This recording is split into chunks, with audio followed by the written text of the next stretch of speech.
All right. We're live. Sorry. Before podcasting, before Twitter arguments, TikTok rants, and televised political theater, there was one man who weaponized outrage and called it entertainment. A chain smoking prophet of America's id, screaming his way through the late 1980s and inspiring a generation of loudmouths with microphones. Ladies and gentlemen, the Gospel according to Morton Downey Jr.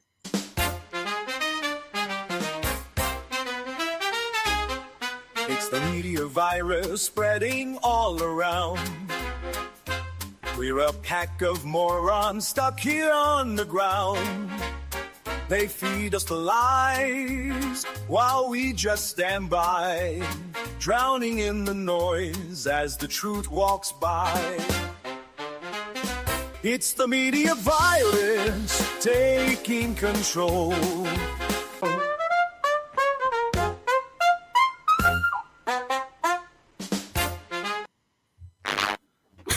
Oh, Oh.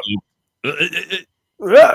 All right. So, welcome, ladies and gentlemen, to the TMVP's retrospective on Morton Downey Jr. And we're calling this video "The Mouth That Birthed a Virus."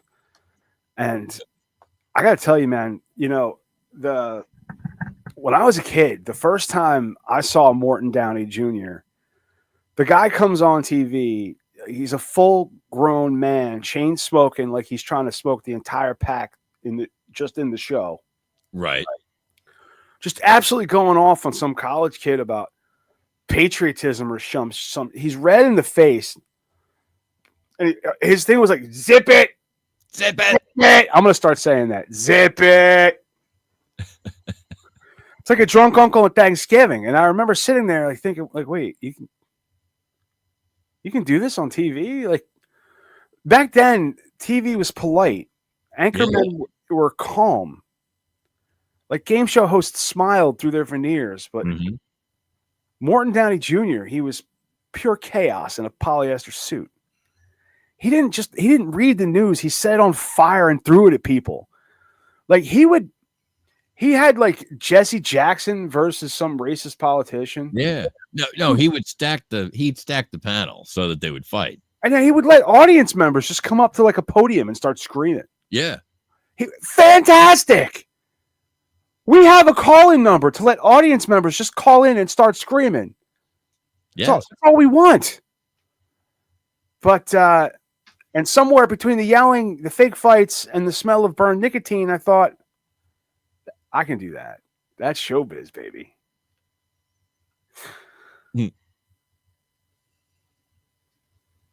Yeah. Yeah. Well, a brief history of yelling. Let's break it down, folks. 1987, the Morton Downey Jr. show premieres on WWOR-TV out of New Jersey, also known as Channel 9. The set looked like a nightclub where a democracy went to die. Guests included racists, feminists, punk rockers, priests, and usually they all ended up screaming at each other while Morton chain smoked and called someone a pablum-puking liberal. You're a pablum-puking liberal. For a year and a half, it was must-see lunacy. He was the original clickbait before there were clicks. Then, just as fast as he rose, Morton nuked his own career. In 1989, he claimed he was attacked by skinheads in a San Francisco airport bathroom. Said they beat him, cut his hair, and drew swastikas on his face. The problem was the swastikas were backward. Like mirror selfie backward. Turns out Morton did it himself. The world's first recorded case of do-it-yourself hate crime. And that was it. His show was canceled faster than you can say, zip it. Zip it. No, not for nothing. I would argue that like carving a swastika into your head is dedication to the bit. Well, yeah, absolutely. You know what I mean? Like he didn't use a fucking makeup pencil. No, he's no Carved bitch. it into his fucking head. All right. So I mean, he did it in the mirror. It looked right at the time. It was fine in the mirror. He couldn't understand. But just I want people to I don't know if people really understand the majesty of Morton Downey Jr. So I have this one is the best. It's a commercial. This is they use this to advertise the show. If it's important to you, Mort's on it. Mort on politics. The pablum puking Democrats. Let those simple-ass legislators do whatever the hell they want. She was a hypocrite. She was a liberal pablum puking hypocrite. Mort on racism. If you've never repented of your sin, Don't give me never repent of your sin, you southern. Mort on religion. this is a nation of freedom of religion. Are you a religion? Are you a religion? No. Then you have no. Mort on medicine. The mullets in the crowd. Yeah, right. Oh, look at the hair on that one. Yeah, look at the hair on that one. I feel bad for the guy's got to sit behind her. Can't see shit with that. Mort on This is sex. She's 19 responsible for like 8 holes in the ozone layer. right? In the name of God.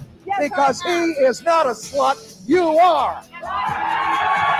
Mort on the floor acting like a chicken. Yes, if it's important to you, Mort's on it. You're wrong. Now listen, Screaming in his face, fingers and flying. His tie's undone. And don't miss Mort on XYZ. His tie's completely undone. He's just sleeves rolled up, screaming. And it's just some dude in the audience. Yeah, Just some dude that showed up and wanted to, see the show. wanted to chime in. That's Fantastic. why he was the first wave of rage media. That's You right. see, brothers and sisters, before Tucker, before Hannity, before the endless scream fests of social media, there was Morton Downey Jr. He wasn't reporting the news. He was the news. He tapped into something primal. That anger sells better than truth, and outrage feels better than facts. The man was a televangelist of fury. His gospel wasn't about salvation. It was about ratings.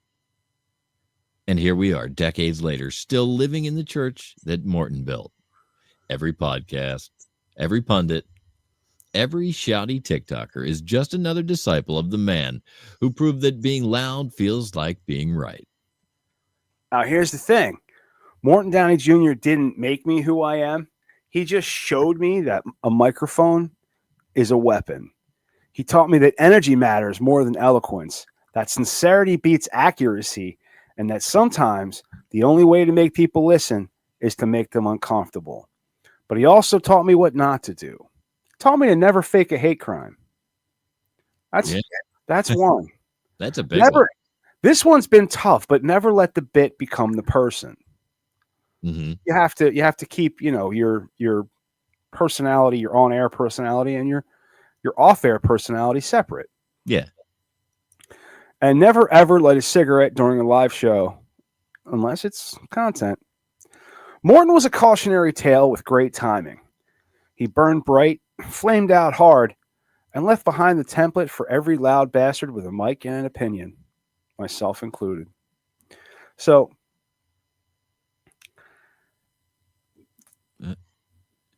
you sound like you wanted to say something. I started reading your part.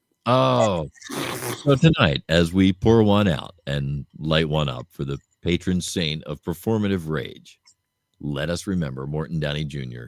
didn't just talk loud. He infected the culture. He made noise the message. And the virus lives on right here.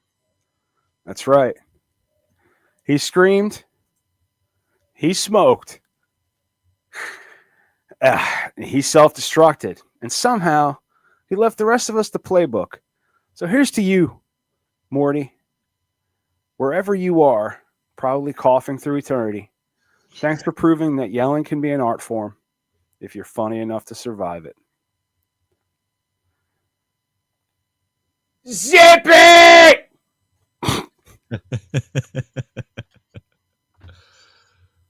I think we did good with that. Yeah, it's good. I like that. Yeah, a little quick. Did you watch a lot of Morton Downey Jr. there, Pete?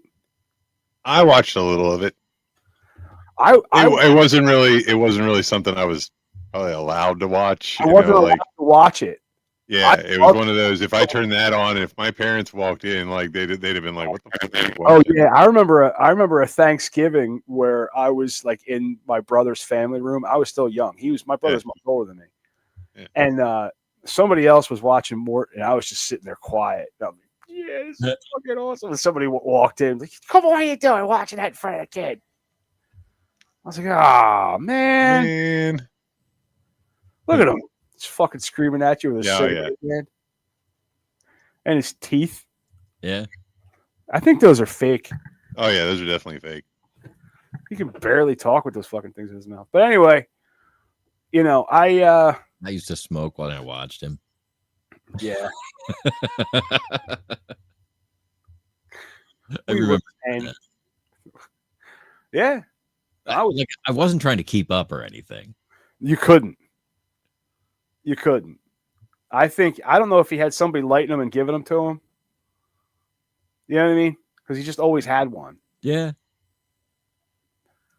But that's all I got for B Block. It's a short one. Okay. I think it's good, though. It's definitely good. All right. Well, I'm going to back us on out of here. As soon as I make sure it's not going to loop. Set the volume. There we go. All right, folks. This has been your 256th. We promise it really is 256. U Block. A retrospective of Morton Downey Jr.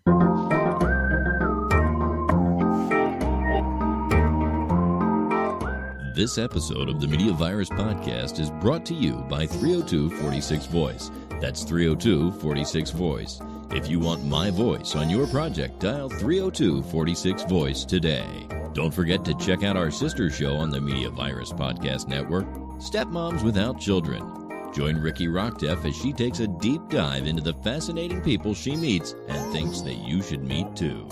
Find Stepmoms Without Children at themediavirus.com, Spotify, Apple Podcasts, or wherever you get your fine podcasts. Special thanks to mysportsreports.com and delawaresports.com, delivering regional sports coverage straight to your devices via stream and podcast. Learn more at mysportsreports.com and delawaresports.com. If you wish to sponsor the Media Virus Podcast, email your contact information to pml@themediavirus.com with the subject line sponsor, or leave us a message at 646-VIRUS01. On behalf of the infection team and our feckless leader, Matty Rockdef, I'm the Reverend Professor Mike Litoris, coming to you live high atop Uncle Butch Studios, with one hand firmly on the pulse and the other clawing for a shred of sanity. This has been the Media Virus Podcast. We'll be back next week. Find us at themediavirus.com, on social media, or download us now from your favorite podcast platform.